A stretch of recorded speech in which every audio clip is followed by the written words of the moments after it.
Let me take you back to the year 1591, to a sprawling English countryside estate nestled between a forgettable stretch of moorland and a river that was perhaps too modest to be proud of. There, inside cold stone walls warmed only by a stubborn fireplace and an excess of tapestries, lived Lady Margaret Percival of Middleworth House. At 27 years of age, she had already resigned herself to a life of thrilling monotony, her husband away on some royal hunting business that may or may not exist, her days consumed not by courtly affairs or intrigue, but rather by laundry and goose watching. Yes, you heard right. Goose watching. She wrote about it all in a diary. A thick-bound volume wrapped in worn green velvet, with ink splotches across its pages and the odd pressed flower squished between reflections. Some would call it dull. Most would overlook it entirely. But what they would miss is the quiet magic of uneventful days.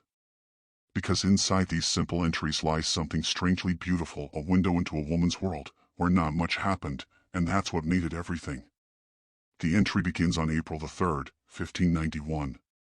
Rose late. Heard that the blue goose has begun to bite. That's it. That's the whole line. And yet, it's a mystery. Why is the goose blue? Was it born that way, or painted in a fit of early modern poultry expressionism? Why has it begun to bite? Whom did it bite? No answers are offered. The goose remains an enigma. But Lady Margaret continues. Cook brought boiled oats again. He insists upon their hardiness. I insist upon their dullness. Resolved to write a poem about the injustice of repetitive breakfasts. This was Lady Margaret in a nutshell. A noblewoman of wit, if not of action. Her days were quiet, her complaints soft, but her thoughts sparkled with unexpected sharpness. And though she never left the estate, her inner life was filled with color, like a tapestry stitched by hand with scenes no one else could see. April 5th. Laundry was brought in from the line smelling of thyme. I suspect Marjorie has taken to tucking herbs into the folds. She is entirely too romantic for a scullery maid. She'll fall in love with a chimney sweep and disappear, I just know it. There were many like Marjorie in Lady Margaret's orbit. Characters who hovered at the edges of her days, weaving in and out of her diary like shadows across the manor floor. There was old Tom, the gardener who believed he could communicate with beasts. There was Sir Rowland, her absent husband's hawking companion, who had once mistaken a badger for a rabbit and never lived it down. And of course, there were the geese. Always the geese. April 6th. Spent the better part of an hour watching the goose paddock. One goose, large, imperious, with a feather out of place near its right wing, has established dominance. It reminds me of Aunt Constance. By now, it was clear that the geese weren't just background noise in Lady Margaret's world. They were metaphor, muse, even moral compass. Their behavior seemed to mirror the absurdity of human life. She watched them with the fascination of someone who had long grown tired of gossip and court games. Laundry, on the other hand, was a war zone. April 8th. Have declared a small rebellion against linen folding. Why must it be folded at all? We wear it again. It wrinkles regardless. Marjorie says it is unseemly to pile it on the chair. I say unseemliness is the least of our worries when we live in a house where the east wing roof leaks and the goose now bites through leather. Somewhere in the middle of her indignation, she found beauty too. April 9th. Saw the mist lift from the field and catch the sun like silver smoke. Stood there with wet hair and forgot the state of the laundry entirely. Goose approached. Watched me. Did not bite. Now, let's talk about the laundry itself. Middleworth House employed 2 washerwomen, both named Joan, the one was taller and the other rounder. Lady Margaret referred to them as Joan of height and Joan of width, and insisted they had once been part of a theater troupe before giving it up in favor of soap. I asked Joan of width why she abandoned the stage. She said the audience smelled. Which is ironic, considering the current profession. Width like that was common in her diary, and you could tell she was writing more for herself than for anyone else. She didn't expect readers, or legacy, or fame. She wrote because in a world where she couldn't own land, hold office, or travel freely without a chaperone, this diary was hers. Her world, in her words, on her terms. April 11th. Geese are restless. The wind is sharp. Old Tom says it means rain. I say it means geese are just naturally discontent. And in between goose psychology and reflections on folded linens, there are small flashes of longing. Little sighs hidden between the lines. April 13th. Dreamed of a place with no walls and no duties. Woke up to a cold hearth and a single sock that did not belong to me. You can feel it, can't you? The ache of someone who is comfortable but not content. Who has every privilege, yet still stares out the window and wonders what lies beyond the hedges and hills. Lady Margaret wasn't rebellious, not outwardly. But in her own way, she questioned everything. Especially expectations. April 14th. Received a letter from Cousin Elspeth in London. She is attending masques and dining with a poet whose name she will not reveal. I dined with the Geese today. They do not quote sonnets, but they also do not belch. It's easy to laugh, and she invites us to, but you sense she sometimes wishes she were Elspeth. Not for the masks or the poets, but for the choice. The movement. The variety. Instead, she chronicles her kingdom of chores. April 15th. Laundry again. Have taken to naming the garments. The petticoat with the ink stain is now Lady Blottingham. I speak to her as I wring her out. This is what I love about Lady Margaret. She could make a story out of soap suds. She infused every corner of her quiet world with a kind of reluctant poetry. She wasn't trying to make a statement, she was simply making sense of a life she didn't choose, one folded sheet at a time. As the days went on, the diary deepened. More geese incidents. More debates about starch. More musings on time and identity. But even early on, she had already set the tone. A noblewoman, 1591, in a country estate with too many windows and not enough drama. Yet here we are, over 400 years later, leaning in closer to read the smudged ink on her parchment pages. Why? Because nothing happening is sometimes everything. When the world is loud, the quiet parts of history speak in ways we didn't expect. In Lady Margaret's world, the stakes were low. The rain came. The geese honked. The laundry piled up. But in those repetitions lived a pulse of life that's easy to miss in grander tales. She ends that week's entries with a line that feels like a motto. Today, I did nothing extraordinary. Only the ordinary, done with a little more care. And that's where we'll pause for now, but we're just getting started. In part 2, we'll dive deeper into the oddities of Middlewood House, explore her growing obsession with the blue goose, and meet a mysterious visitor who may or may not be real. But one thing's for sure, even when nothing seems to happen, something always does. Lady Margaret's diary continues into late April, and by now, something curious is beginning to take shape, something not quite dramatic, but enough to ruffle the otherwise undisturbed rhythm of her days. It begins, unsurprisingly, with the blue goose. April 17th. The blue goose has taken to sleeping alone near the stone trough. The other geese give it a wide berth. I, too, respect its solitude. We are not so different, the goose and I. It was the kind of observation that made Lady Margaret's writing oddly profound. Her affinity for the goose seemed less about fascination and more about kinship. This bird, with its moody independence and refusal to mingle, became a mirror. One feather out of place, always at the edges, and yet somehow commanding attention. Meanwhile, daily routines pressed on. April 18th. The laundry froze on the line today. Marjorie says it is a sign that the world is punishing us for idleness. I say it is merely spring in Yorkshire. Then, on April 20th, she writes something that stands out from the otherwise meditative pace. Today, a man arrived on horseback. Tall, with a faded green cloak. Asked for my husband, who, as usual, is off hunting something that likely does not exist. I asked the man his name. He said, "Call me Sparrow." Then he rode away. Never dismounted.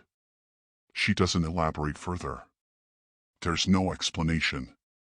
Just Sparrow, who rides in, asks for a man who's never around, and disappears into the woods. It reads like something out of a dream or a local folktale.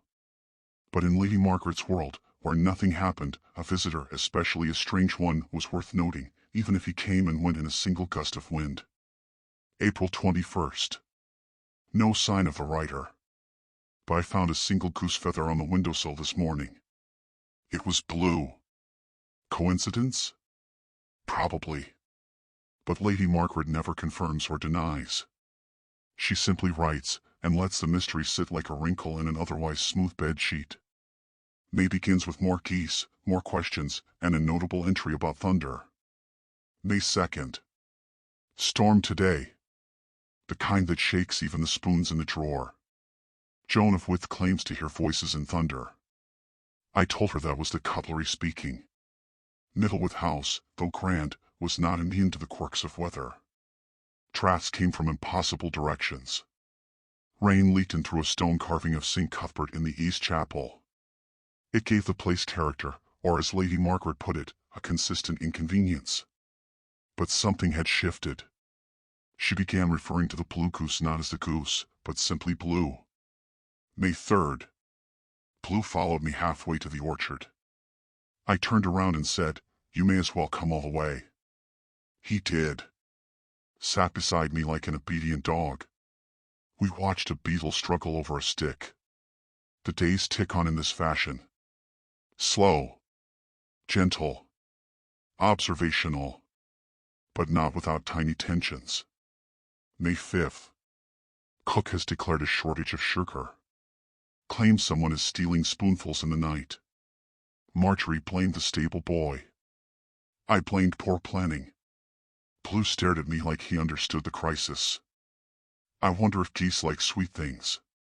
She begins using humor as armor.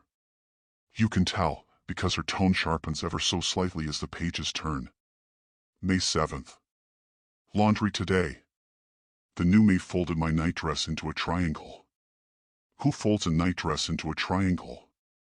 I'm starting to believe the staff are playing geometry games in secret. Then, a return of the mysterious stranger. May 9th. Sparrow returned. Again asked for my husband. I again told him the man was chasing invisible deer. This time, Sparrow laughed. Said, perhaps he's hunting something only he can see. Then, without prompting, he said, the blue one is watching you. And left. By now, you can feel it, the slow simmer of something almost magical beneath the surface. It's still the same old routine: buckets, soap, geese, but Lady Margaret's awareness is changing. May 10th. Spent an hour wondering if I have become mad or merely imaginative. There is a difference, I hope. Blue honks when I think too hard. It is either a warning or a compliment. Her diary becomes more speculative. More inward. More philosophical. May 11th. Dreamed I was flying. Not with wings, but with folded linens. They lifted me like sails. I floated above the orchard and saw Sparrow riding below. He looked up and said, "Laundry is the true sorcery." Woke up sweating. She doesn't share this with anyone. Of course not. No one would understand. Not Marjorie, not the Jones, not even Tom and his beat whispers. May 12th. I stood in the laundry room and listened to the wind. It sounded like pages turning. I wonder how many pages of life I have yet to turn. The diary feels almost like a second soul now. A space where she's both queen and servant of her own thoughts. May 14th. Sparrow came again. Said nothing. Just stood by the paddock. Watched Blue. I asked if he was lost. He said, not anymore. Then he tipped his hat, as if that answered everything. Now, let's be clear, this is still not a story about war or betrayal or romance or revenge. But something strange is happening, a kind of mystical realism where even the most mundane things begin to hum with significance. May 17th. Found a feather on my pillow. Not blue. Just white. But too neat, too placed. Asked no one about it. Just placed it between the diary's pages. The staff begins noticing her odd behavior. But what can they say? She's the lady of the house, after all. Let her speak to geese and press feathers if she wishes. May 20th. Marjorie asked if I've taken ill. I said no. She asked if I'd seen ghosts. I said not yet. Later that week, she tries to write a poem. It doesn't go well. May 23rd. Wrote 3 lines and spilled ink on my lap. Blue watched from the window. Judging me, perhaps. The middle of the diary marks a shift. A strange calm. As if Lady Margaret has accepted her life, but on her terms. May 25th. No laundry today. Wind is too cruel. Let it pile. Let the linen learn humility. She begins spending more time near the geese. She names them. Not practical names, poetic ones. There's now Lady Pomp, Duke Hunker, Little Lord Shrill, and of course, Blue. And in naming them, she takes ownership of something. A tiny kingdom. A council of waddling nobles. Her world, absurd but sacred.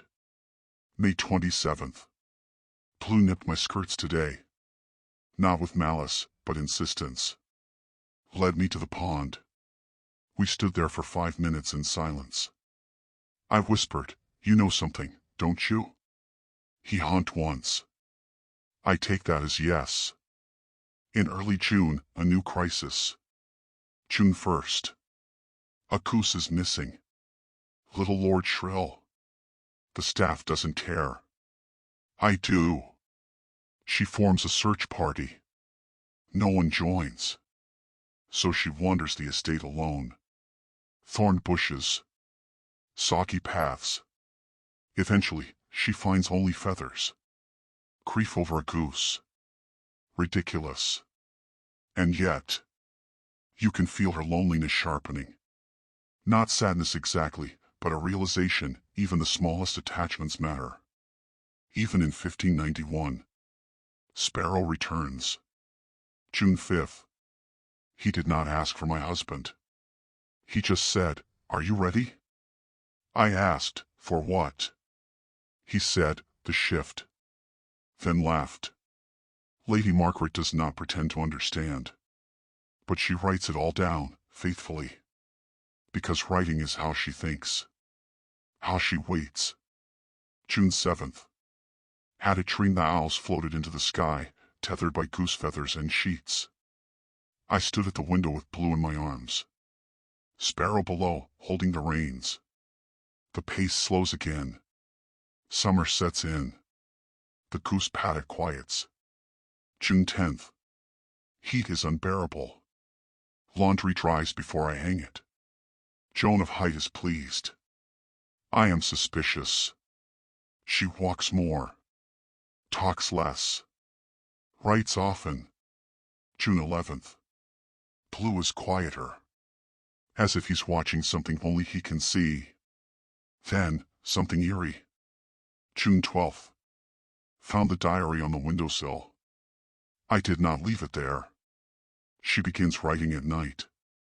Not because she must, but because the quiet speaks to her. June 15th. Woke at dawn. Saw a blue feather on my windowsill again. No wind last night. No goose in the room. And then, her most cryptic entry yet. Sparrow came at sunset. This time he stayed. Sat beside me. We watched Blue. He said, "You've crossed." I asked, "To where?" He said, "You'll see." And I think I did. There is no drama. No explosion. No spell cast. Just stillness. And yet, everything has changed. The final week of June dawns misty and unnaturally still. Lady Margaret begins to write in shorter sentences, as though something in the air or in her mind is tightening. June 17th. The orchard is silent. No birds. No wind. Blue stands watch near the gate. He hasn't moved for an hour. She tries to go about her daily rituals, but everything feels altered. June 18th. Marjorie burned the porridge. She never burns porridge. She looked at me as if she forgot who I was, then apologized as though she had remembered. Later that same day, walked the length of the south garden. Noticed something wrong. The hedges were trimmed in the shape of birds. We don't trim hedges that way. She begins to suspect that time itself is changing around her. Or rather, that she is slipping into something else. June 19th. I asked Joan of With what day it was. She said June 15th. But I wrote June 19th yesterday. Either the Jones are playing tricks, or the days are. And then, a line with no context. I saw myself. Near the pond. I did not wave. That night she dreams again of Sparrow, the geese, and a long hallway lined with mirrors. Only in the reflections, she is not wearing her usual dress. She's dressed like the Joan maids. Barefoot. Smiling. In the morning, she writes, I think I have become part of the house. Not its mistress, but its memory. The metaphysical begins to blend with the mundane. She no longer writes of chores, or laundry, or folded sheets. Only images, impressions, fragments. June 20th. The blue goose led me to the chapel door.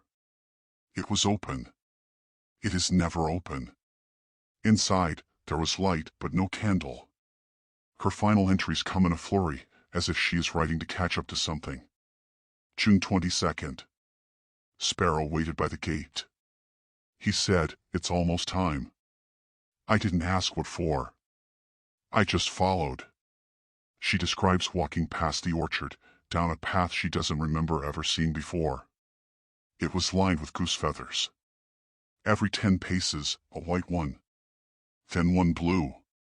She follows it until the path simply ends. No revelation. No twist. Just silence. June 23rd. The geese no longer honk. They watch me. I feel like I've taken someone else's place. That evening, she doesn't sleep. Instead, she writes all night. Her final entry spans several pages, but it ends with, nothing happened. Not really. Only the kind of nothing that turns into everything. Then, a postscript. If someone reads this someday, I hope they see what I saw. Not geese. Not linens. But a life. Soft and strange. Unfolded slowly. Pressed with care. And that's it.